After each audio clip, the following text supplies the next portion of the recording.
Hey, Chandler Bolt here, and in this video I want to talk about the 10 tools that I use to run my online business. So I get asked all the time, Chandler, like what are the tools or software or things that you use to run your business? Now, this is gonna be helpful whether you have an online business or an offline business, whether you're brick and mortar, it doesn't matter.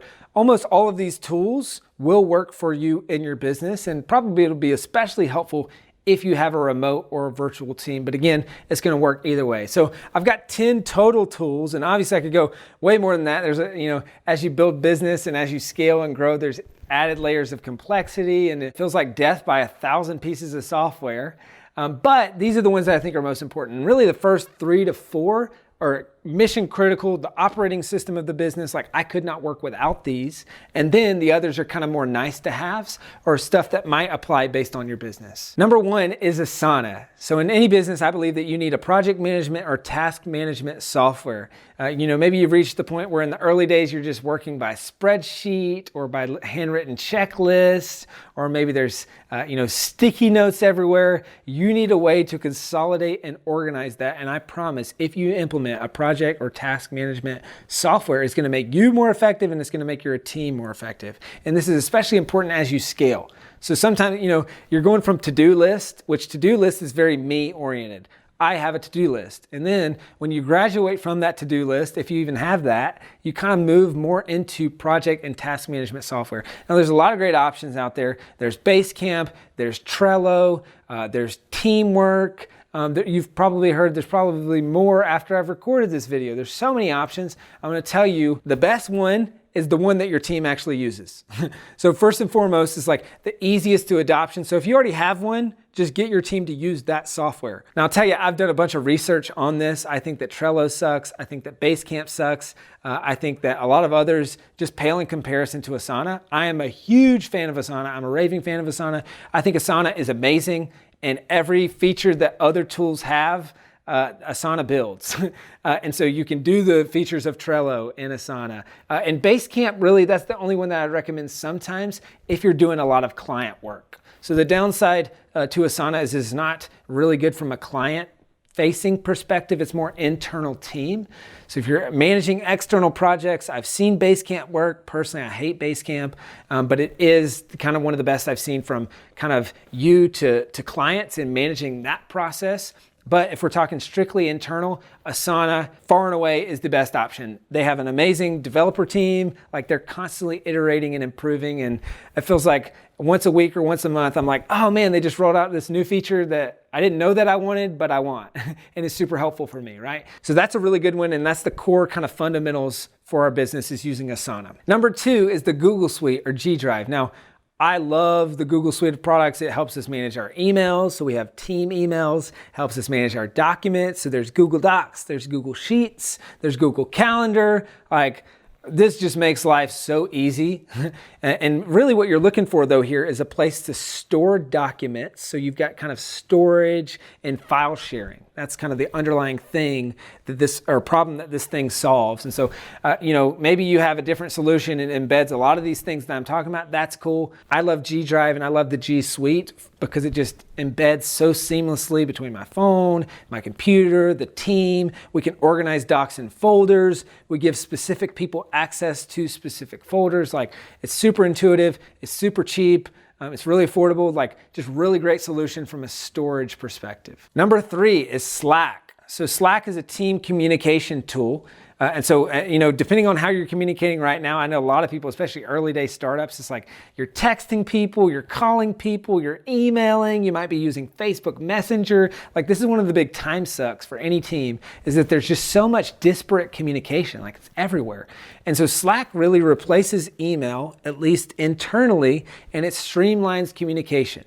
So they have channels which are topical. So we have positive feedback channel. We have a wins channel. We have a product development channel. We have a marketing channel, a sales channel. So that's where you're able to centralize conversation and make sure that the important people get communicated with. It's an amazing tool. I love Slack. It's also one of kind of the core fundamental tools that we use. But here's the important differentiator. Slack is for team communication. So kind of more informal communication. ASANA is for tasks. So this is, if you use both of these, which maybe you have Microsoft Teams or something like that, that's kind of like more corporate version that rolls up a bunch of these things. But I think Microsoft Teams does a lot of things poorly, but it does a lot of things, so people use it. It's kind of like, oh, well, we need all this under one roof. If you're doing these two things, it's super important. You say, hey, if you're assigning me a task, do not assign me a task in Slack, because it's going to get forgotten about. It's going to get buried. So we're not tasking people in Slack, but we're tasking people in Asana. And so just if it's communication around a specific task, a project, whatever, that's got to be in Asana. If it's informal, anything else, that's in Slack. And this is a really hard balance. I always tell my team, we use a bunch of different tools.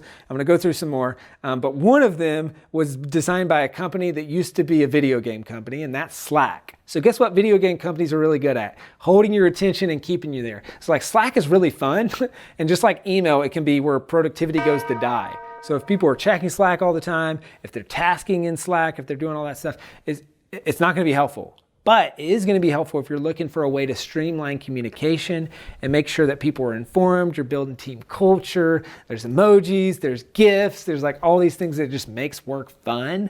And it is kind of a good component that I like to use. But one of the practical things that we have, or I guess practical, funny, depending on how you look at it, is we had this meme that automatically popped up. If anyone ever tries to task you in Slack, it was like this guy crying, and it says, "Don't task me, bro." And so just kind of this concept of don't task people in Slack. I know I've mentioned that multiple times, but Asana is for task and project management. Slack is for informal communication. Number 4 is HubSpot. So this is really a customer CRM or relationship management system, right? So, maybe you use Salesforce, maybe you use HubSpot, maybe you use Pipedrive, maybe you have an email CRM, you have a sales CRM, depending on if you have email, sales, all that stuff. What we found is that we had so many things. We had Zendesk for customer support. We had Infusionsoft for email marketing.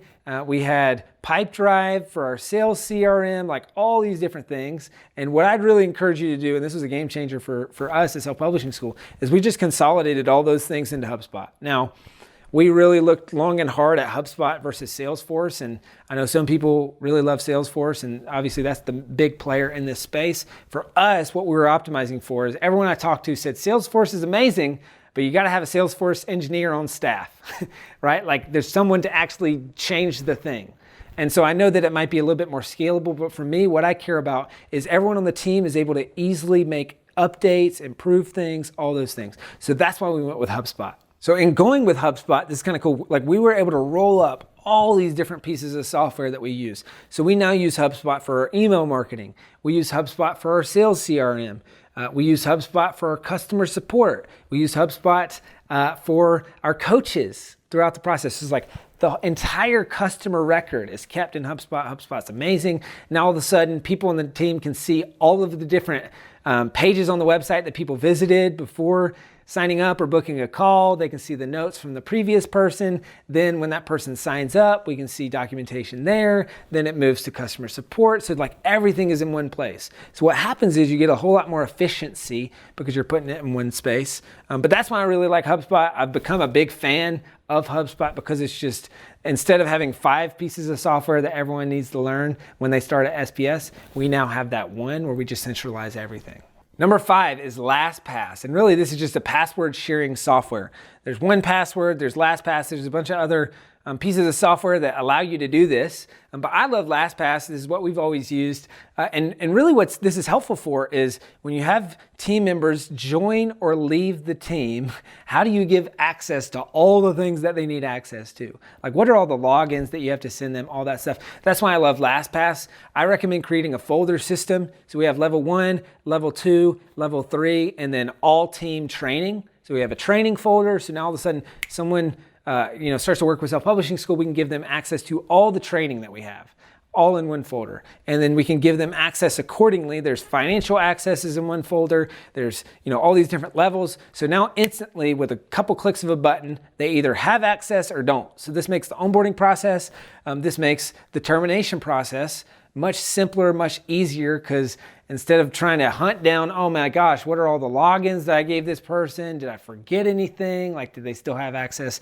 to sensitive information? Like, that can take forever and you might miss something. Well, now you don't miss it and it's all super simple. So those are the first 5. And really, if I stopped here, I'd say these are the core, like, I cannot live without this. Like, these are the things that I think every business needs to have. So you've got a project or task management software. You've got a place to store docs, for storage and for folders, for things like that. You've got a place to communicate, so you're easily communicating with the team as a whole. You've got a CRM where you're managing your customers, the relationships, the communication, everything around that. And then you've got a place where you're sharing your passwords and easily adding or removing access there. Number 6, ZAPIER. Zapier's tagline is Zapier makes you happier. And really, Zapier helps connect these disparate pieces of software that you might have and automate tasks. Now, I won't go off on a whole rabbit trail of how amazing Zapier is, but it saves us so much time. So there's so many little automations that happen behind the scenes. When someone books a call and we automatically send them an email. When someone becomes a student, Zapier triggers this whole sequence of things. You can Zapier, if I get an email with this subject line, it creates a task for someone. We Zapier, password notification stuff into a specific Slack channel. Like, there's just so many things that Zapier does. And chances are, it's like kind of one of those weird things where, like, until you use Zapier, it's kind of hard to explain it. It's like, well, what does that even mean? But it's simply an API tool. So it connects and helps software talk to each other and get things done without having to have a human. So it's really helpful. I highly recommend looking into, checking out, and giving a try of Zapier. Number 7, Zoom. Zoom is amazing, and it's a team meeting software. Now, Slack has the capability to be able to do Slack calls. I prefer not to use those for team meetings. I think Zoom is hands down the best team meeting software. We tried Google Hangouts or Google Meetings. I think they renamed it that, and it worked really well for a while, and then it just started glitching like crazy. And so if you're doing consistent meetings with other people, whether that's podcast interviews, whether that's webinars, whether that's meetings, internal team meetings, like Zoom is unbelievable. If you're meeting with customers and clients, I love Zoom. Chances are you've heard about it by now. With everything that happened with COVID and pandemic, Zoom boomed, and now all of a sudden everyone's using Zoom. You got grandparents and parents and saying, hey, can we do a Zoom meeting? And I never thought I'd hear that. But it's because it's so easy and it's so intuitive. I love Zoom. It's a stable platform. It works really well. Video calls are kind of hard to get right because, they're always dropping, or the service is bad, or what if you don't have a good internet connection, like all that stuff. And so Zoom works really well, and I highly recommend it. Number 8. KIXIE. Now, what's KIXIE? This is one that you've probably never heard of. A lot of the other ones you've probably heard of, but it's a dialer or a phone system. So if phone calls are a big part of your business, you need a phone system to be able to handle all those calls. So for us, we make hundreds of calls per day from our SDR team, probably, 20 to 50 calls per day from our sales team, another 50 to 70 calls per day with our coaches. Sometimes that's on Zoom, sometimes that's via phone. Like, we got to have a number that people can call into. What if you have an employee that comes and then leaves? Like, then you got to change all of your phone numbers. Like, that can just be kind of a nightmare. So really having a central phone system that you can use helps mitigate all those things. And so you have the number, and if someone leaves and then you get someone new, well, then the number's still the same. You don't have to change that number everywhere and all those things. So we looked at a bunch of different options. We tried Just Call. We tried Ring Central. Ring Central is probably the big player in this space. It's really intuitive. It's really simple. Quite frankly, it's a really good piece of software. It's just so expensive. Like, you go with Ring Central, they're going to charge you an arm and a leg, and you're like, hold up, I could literally buy everyone a phone and a plan on like Verizon, AT&T or something for less than I'm paying Ring Central for this. So like, I think Ring Central is way overpriced. I think a lot of the software companies in this space are overpriced, but you just have to pay a little bit more for the reliability, for the software, for all that stuff. So we tried Ring Central. I recommend it. It's just expensive. Just Call, kind of similar. Ultimately, we landed on KIXIE for a number of functionality. There's all kinds of tools, with our SDRs. There's localized dialing. There's a dialer. It integrates with HubSpot, and sends text messages. So text messages are important for communication with prospects and customers on our side of things. So we like that. There's the phone tree system that we're setting up for our student success, like all those things. I love KIXIE. I found a lot of these phone systems, you're going to run into like calls dropping or like things like that, which can be frustrating. But out of all the ones that we've used, we've had the best success with KIXIE. It's kind of a newer company and they're constantly adding features. So I love KIXIE. Number 9, Harvest. So Harvest is our time tracking software. So whether you're a virtual in-person company, chances are that you want to have some sort of timesheet, or for us as a virtual company, we want to have a form of timesheet, and it really serves 2 purposes. Yes, it tracks time. So most of our people are on salary, so we don't often pay by the hour, but we still want to know, hey, is this person working a full-time schedule? So it helps with that. But also, and I'd say more importantly, is it helps people bucket their time. Now, I'm a firm believer in, what gets measured gets managed, and Peter Drucker principle, like if you don't know where you're spending your time, then how do you know how to improve it? So I think just the mere exercise of tracking your time and writing it down, even just for a week, is extremely helpful because you actually start to see where your time is going. But we use Harvest, that's our time tracking software, to kind of embed that on the day-to-day, week-to-week for everyone on the team. So yes, it solved this problem over here, but it also helps facilitate conversations with your manager. If it's like, oh, I'm working way too much. Someone says that, it's like, okay, perfect. Let's look at your harvest. It's like, oh, wow, yeah, you're working 45, 60-hour weeks. Like, let's look at what you're spending your time on. And so now all of a sudden, we take this kind of ethereal, just big picture, like, oh, I'm working too hard. I'm spending way too much time on X, Y, Z. We'll say, oh, let's look at the harvest and like see how we can improve that. So then we can come up with, here's what you could stop doing. Here's maybe we could delegate this thing because you're doing sad time, which is something that could be systematized, automated, or delegated, right? So it's like, oh, you're bucketing a lot of sad time. Like let's systematize that. Let's automate that, maybe via ZAPIER, or let's delegate that to someone else. So you're kind of able to just continually improve and raise the LER, or labor efficiency rate, of your team by helping them focus on what they're spending their time on and spending that time on things that's actually going to drive results.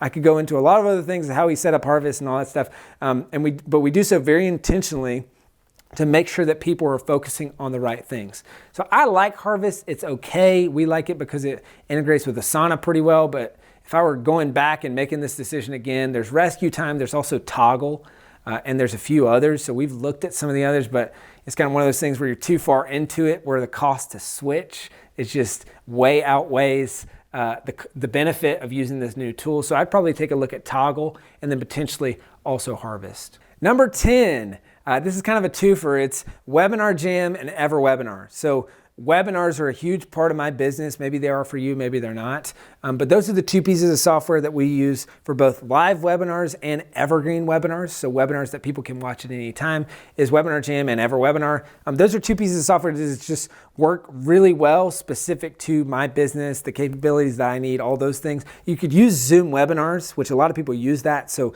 if you already have Zoom, then I would probably look at Zoom webinars first. And for most people, that probably makes more sense. It's one less piece of software. It's simpler and maybe even cheaper. So you could look at and use Zoom webinars. But me personally, I use Webinar Jam and EVERWEBINAR, and it works really well for what we need for running webinars that ultimately lead to people signing up as paying customers. So there you have it, long list. Those are the top 10 tools that I use to run my business. And again, kind of the first 5 or so are mission critical. The other ones are super helpful, and I could probably list 5 to 10 more, but we won't do that in this video. Now I want to leave you kind of with this, and this is super important.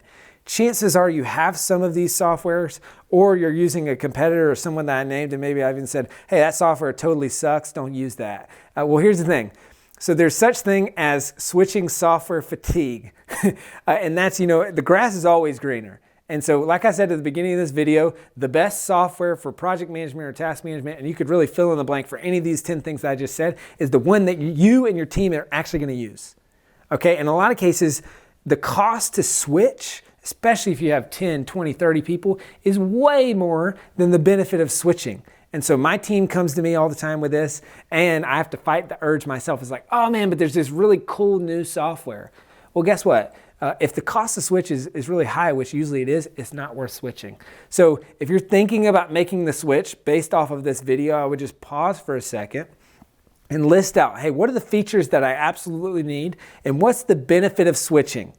And like, what does this mean for you from an expense perspective, from a revenue perspective, and then what's the cost to switching? And it needs to be like a 2 or 3 to 1. So unless this new software is like 2 to 3 times better then this, it can't just be 10% better. It can't just be 20% better, because if that's all there is, then there's really no upside of switching. And by the time you go through all that, you train everyone, trust me, you're losing money. It doesn't matter if it's half the cost. It doesn't matter if all those things, like, you're probably going to lose money. So really stop and consider that before switching. So I hope you found this helpful. I'd love to hear from you. Are there any of the tools that I mentioned that you love? Comment below. Let me know. Any of the tools I mentioned that you absolutely hate and you say, hey, I've got one better than that, even better.